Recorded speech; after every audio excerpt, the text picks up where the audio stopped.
In today's video, you're going to learn how to gain Instagram followers organically in 2022 using up-to-date tactics to increase your reach and boost your engagement. With these steps, you'll be able to build a simple Instagram strategy and grow your following. Ready? Let's do this.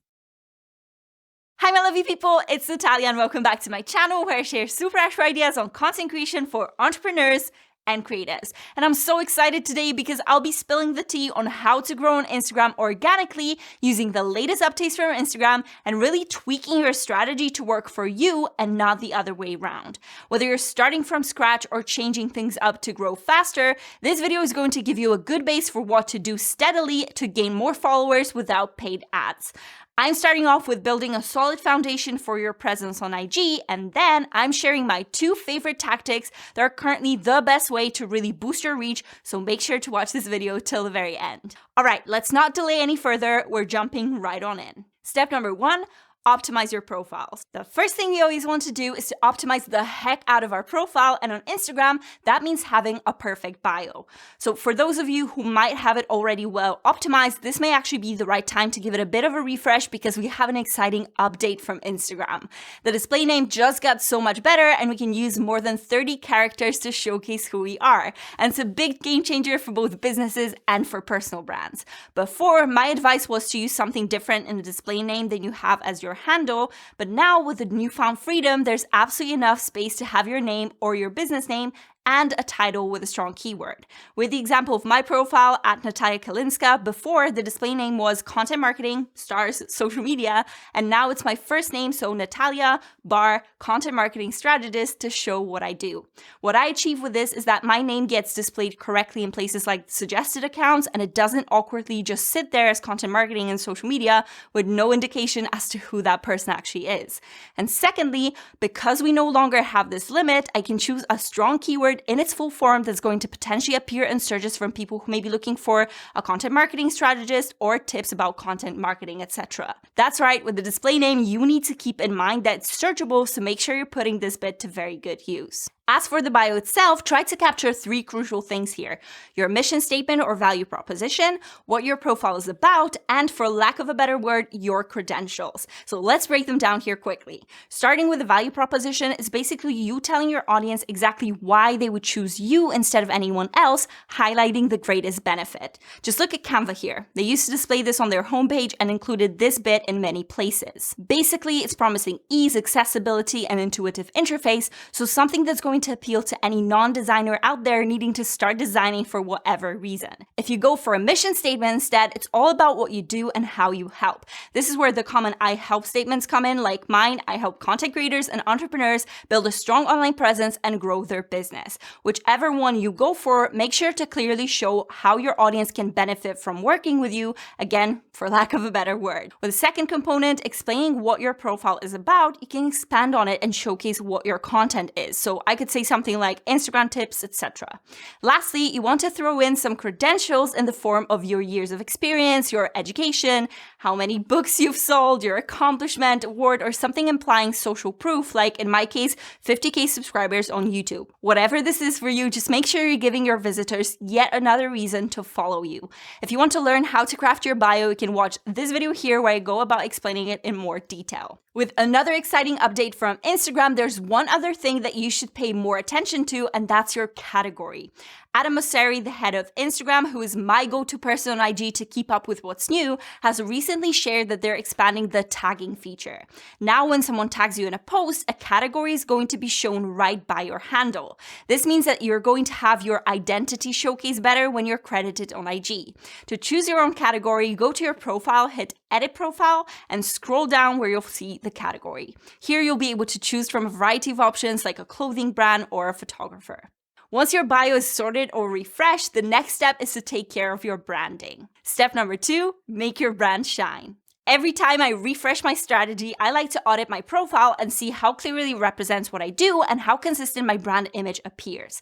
This is important because you want to work towards your brand being recognizable, have an aesthetically pleasing, cohesive feed, and eventually build trust among your followers. If you've not considered it before or you're just starting out, this is the right time to choose your brand colors, fonts, and any graphic elements that are going to form a cohesive visual brand identity. In my last video, I go a bit more in detail about what to consider when you're planning your Instagram feed, so I highly recommend you watch it next. If we take a look at my profile here as an example, I have a consistent look for things like my Reels covers, my carousels follow a similar format, and I stick to my brand guidelines with my colors and fonts so that it all looks cohesive. At the same time, I don't obsess over it, and if there's something that doesn't look as perfect as I'd like it to, I don't let it sway me like these Reels covers. For some reason, Instagram decided to just get rid of the covers I manually set for them and replace them with some frames from my actual Reels. If you don't post too many graphics like myself, but only focus on simple photos in your feed, especially if you're a travel blogger or a photographer, one way to make your brand look cohesive is to have a uniform way of editing your photos in terms of colors. Again, we're not going for an overly edited perfection here, but if you are editing your photos, it's good to stick to a specific style rather than mixing colorful, saturated photos with more organic muted tones. So in short, choose your brand colors, fonts, and style of editing and stick to them, but don't drive yourself nuts trying to upkeep this incredible, super polished feed. Step number 3, mix content types. Now, onto the actual plan of action when it comes to posting. First and foremost, you need to figure out your ideal posting schedule. And like I always say, it's not about posting 7 days a week because that's what seemingly is going to get you growing super fast. While it is true that when you post more, you have a chance to reach more people, if that's not a manageable, sustainable schedule for you, you're going to end up posting daily for a month and then burn out completely, which is going to ruin your consistency. And if there's one thing we want to grow is to be consistent. That's why I encourage you to look at your content creation with an honest eye and figure out how many quality posts you can publish on a weekly basis to serve your audience in the best way. If that's 3, which is what I'd recommend to aim for initially, that's fantastic. If you're very efficient, by all means, go for posting daily. Whatever this number is for you, be sure it's a realistic schedule for you based on what you can pull off and not some arbitrary number you think you have to aim for in order to grow. Now that you have your posting schedule assessed, choose which content types you're going to be posting.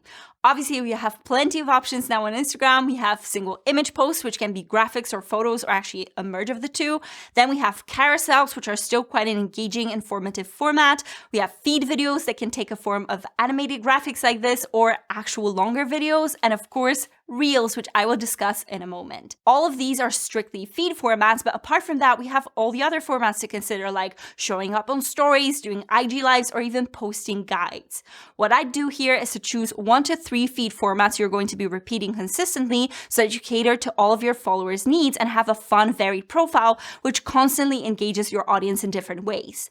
If you post daily, you could go for 4 Reels, 2 single graphics, 1 single image. If it's 3 times a week, it can be 2 Reels plus 1 carousel. No matter what you opt for, know that it's good to mix up content types, that the focus should always be on providing value with your content, and if you can, try to show up on stories and lives too. But if there's one big tip I can give you here, it's this. The truth of the matter is, Reels is where the game is at right now. Step number 4, posting Reels. I hope it's not a surprise to you at this stage that Reels are the go-to for growth. They have a unique potential to really increase your reach dramatically, and that's exactly where your focus needs to be initially. If there's ever been a hack to Instagram growth, Reels would come very close to being it. Now, is there a specific recipe for how many Reels you should publish each week? No, and again, don't let anyone tell you that. The question to ask yourself here is how many valuable quality Reels you can create per week to serve your audience best. If that answer is initially 1 Reel per week, that's awesome. You're still putting yourself out there, and with a very strategic approach, these 4 Reels monthly can really go a long way. And of course, if you have the capacity for it, by all means, post a Reel per day to see how your account flourishes in the process. And if you're posting more than twice per week, try to make Reels the majority of your content. We have the amount debate settled, but that's not where I want to end this point. There are different types of Reels you can create, and since we've had enough time with this feature, they have developed enough for us to be able to see what works. I want to talk about the 2 distinct types of Reels, the trending Reels and the original Reels. The trending Reels are the kinds of Reels that rely on trendy, catchy audios that you can often find when you scroll through the Reels feed. Yes, it does include the dancey videos, but you're definitely not limited to those here. here. It's well worth jumping on a trend from time to time because it can really get you on the Reels feed easier and get your content in front of new potential followers. Funnily enough, one of my most popular Reels to date is a fun little trend I jumped on very spontaneously. It literally took me like 5 to 10 minutes to record, and surprisingly to me, it brought a lot of really targeted followers to my account. It was actually based on audio that only just started to trend when I created it, and as a result, this video had enough time to rise and do well. And that's one of the best tactics you can use with trending audios. When you're looking for trending audios, always look out for this little icon here that indicates it's actually trending right now. There are also apps like Trend Talk that can help you predict when an audio is on the rise, so you can create a reel before it blows up completely and before there's way more competition to go against. On the other hand, the original reels are, in my opinion, one of the best ways to actually showcase your expertise and make your brand speak with a unique voice. I know it's quite easy to jump on trends, and I've personally found them to be the quickest format to create for Instagram. However, without the original reels, the content may feel a little bit too repetitive or derivative or unoriginal. After all, you don't want to always show up on Reels with audios that other people create content around constantly. I hope you get what I'm saying here. This format is perfect for showing who you are and serving your audience with tons of value. You can use your voice to educate your tribe, sharing specific tips or mistakes or some updates in your niche. You can create fun little vlog-style Reels, inviting your tribe to take a peek behind the curtain and share what you do and how you do what you do. It could be sharing your morning routine as a yoga instructor, or a fun hyperlapse of you working with your clients with voiceover explaining the process for new potential prospects. My point is, by creating original reels, the power is completely in your hands to really nurture those relationships with your audience and create a narrative around your brand that's showcasing what you stand for. And since these are original, it's a blank canvas for you to get your creative hat on and show who you are. Staying on the subject of originality, in his latest update, Mosseri mentioned that they're going to prioritize original content in their ranking, meaning original content is going to be ranked better by the Instagram algorithm. What we don't know yet is how that's going to play out, what that's going to look like. However, what we can be sure of is that creating content from scratch, creating something original by yourself, rather than reposting stuff that you find on internet, is going to be so much more important for you to be able to grow. If you're struggling with Reels, I have a few videos coming up solely focused on this format to help you create them easier and really nail it on your IG. So if you have any questions at all, and really any questions, leave them down in the comment section below and I'll answer them in my upcoming videos. And of course, you can subscribe and hit that notification bell so you know when they're out. Step number 5, collaborations. When you're comfortable in all of the above and have the whole system of creating and publishing down to a T, this is where you can expand and deploy one of the biggest superpowers out there, collaborations. Not only on Instagram, but also across the board in marketing, no matter what channel you're on, collaborations are one of the greatest ways to boost your reach in a very targeted way. Apart from obviously making great connections with other creators, this gives you the unique opportunity to tap into each other's audiences and make your impact so much broader. Instagram has made it so easy for us to incorporate this tactic into our strategy, and it has the potential to really skyrocket your growth. First of all, we now have the collabs feature where you can publish a collaborative post on both accounts simultaneously. This means you can co-create a fun reel or an educational carousel with another creator from your niche, and when you go to post, you have the option to invite a collaborator. Once you do that, your fellow creator gets a DM, and when they accept it, the post is then published. I cannot even express how cool it is. It's a seemingly small option with incredible impact because when you use the collabs feature, both names will appear when the post is shown on your followers' feeds. You're sharing the post to both sets of followers. It shows up on both your profile feeds and you both share in on the engagement like likes and comments and shares and saves. Basically, every time you collab, you're both reaching a much bigger audience, so it's a win-win for each of you. Staying in the same collaborative mindset, we also have the live rooms. I've mentioned doing lives as a potential content type, especially if you want to nurture your followers, but with the live rooms, there's a huge added bonus of increased reach. Just like with collabs, setting up a live room with another creator or creators, because you can have up to 4 people doing live at the same time, this live is showing up to all of the audiences of each of the participants, so you can get yourself in front of a whole new set of people. If you're smart about it and choose the right creators to collaborate with, it's such an incredible way to boost your visibility. Now, of course, connect Connecting with another creator has incredible value in and of itself, but you do want to be mindful of the balance of benefits you can both bring to the table. When you're reaching out to other creators to suggest a collaboration, you need to understand that it's best to collab with creators that have roughly the same size audience. If you're on 5K followers and you're trying to reach out to someone who has 50K, you'd be the one to mostly benefit from a collab like that unless you're serving their audience with something super unique or specialized in nature. In this case, it's usually the bigger player who may reach out to you first and not the other way around. Of course, sky's the limit. Don't let me tell you who you can collab with or not.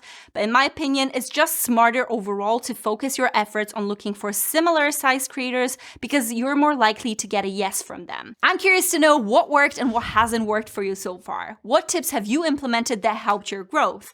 Let me know in the comments down below. And of course, if you have any questions about Reels or something specific you'd like to learn about them, then share it down below too so I can include it in my upcoming videos. If you want to go more in depth on your Instagram strategy and figure out exactly who your audience is and how you can attract them with your content, then I'm confident this video here is going to be super helpful to you. Subscribe to my channel and hit that notification bell to not miss any of my upcoming videos.